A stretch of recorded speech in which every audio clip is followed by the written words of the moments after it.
and his teachings were so deep and all of this stuff. Then, whenever persecution came, the fruit wasn't of Jesus. Jesus was led like a sheep before the shears, and he didn't say a word. It says in Corinthians, brothers, do not take your brothers to court.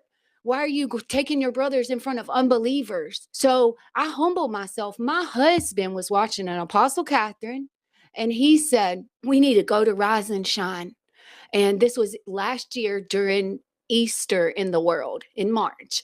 And I was like, okay, I had never been on a plane. I never wanted to ride on a plane or do anything, but God put it in my husband's heart. And I and my my two children, all four of us, went on the plane.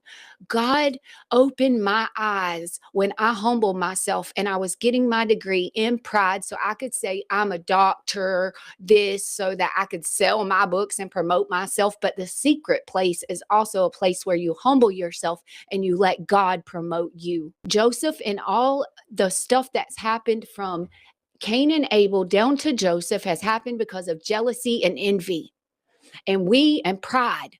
And we have to be so careful not to allow jealousy and envy and pride in us, in our hearts. It's not what goes into the body that defiles the man. It's what comes out of the good stored up comes good. Out of the evil stored up comes evil. The eyes of the Lord run to and fro throughout the whole earth to show himself strong on behalf of those whose hearts are loyal to him. So God goes and finds you out in the field like he found David when his own father didn't. He goes and finds you in the prison like he found Joseph. When you're humble, even when you've been done wrong and you didn't lift yourself and you didn't defend yourself. And those who live godly will suffer persecution if you live truly godly. So if they hate you, Jesus said, remember, they hated me first. The servant's no greater than the master. So this is so good. Count it all joy when you encounter suffering and trials. For they produce character, and character produces hope, and hope doesn't put us to shame because the love of God is shed abroad in our heart by the power of the Holy Spirit. So I was up here serving God 3 times a week, even more, staying up all night to study the word and try to come up with a good sermon in man's wisdom instead of in the power of the Spirit that's in me. So by grace, I got out of works.